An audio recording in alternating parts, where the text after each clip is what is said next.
Well, joining us now live is Raymond Vickery, former U.S. Assistant Secretary of Commerce. He's live with us from Washington, D.C., United States of America. Thank you very much for being with us today. Why has Elon Musk's meeting at the Pentagon raised such a hue and cry and controversy? Well, thanks for having me, Pratap. It's a pleasure to be with you.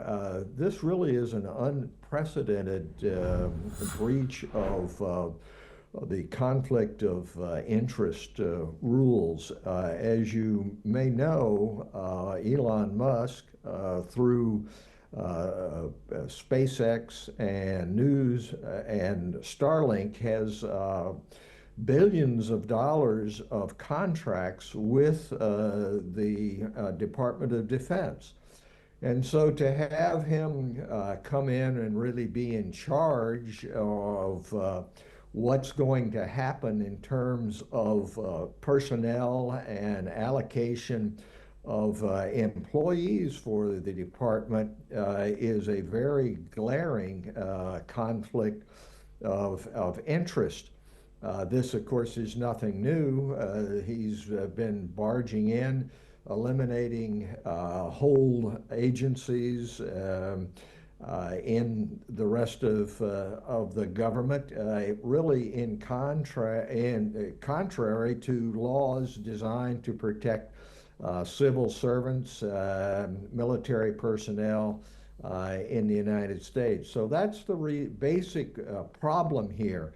It has exacerbated, of course, in the case of the Department of Defense because of Elon Musk's extensive relationships with the People's Republic of China and the Communist Party that rules it. The very largest Tesla plant that Elon Musk has is in China, and he has spoken favorably from a PRC point of view about Taiwan and what would happen to it, and maybe it should become like Hong Kong, which we know has been absorbed into China with very harmful results in terms of the rule of law, the courts, democracy in Hong Kong. So this is the exacerbation.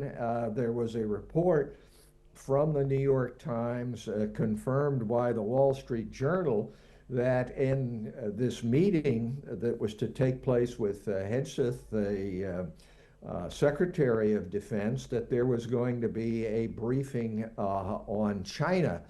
That was reported from multiple sources within the Pentagon. Now, when that got out in the New York Times and as confirmed by the Wall Street Journal, there were immediate denials because that would have been an exceptional breach of the line between public and private activity, right, and a breach of the conflict of interest. So that's what's going on here.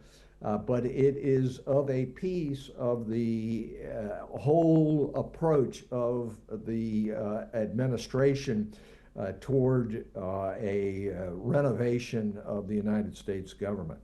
Absolutely. Now, of course, interestingly, Musk has called for action against these leakers of the information. We'd have to wait and watch whether that does happen or not.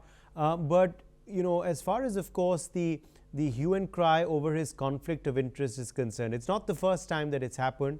This charge has been leveled earlier too. But, you know, that's unlikely to diminish his role or to stop his, influence, isn't it, Raymond Vickery? Well, at some point, the constitutional crisis will be full-blown in the United States as the courts take a look at what Musk is doing and what President Trump is doing.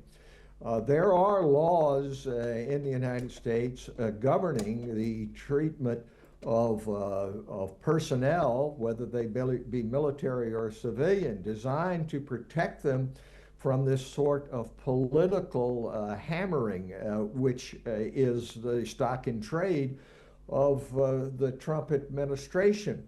So the courts are going to be taking a look at it. And then, of course, we have midterm elections which come up next year.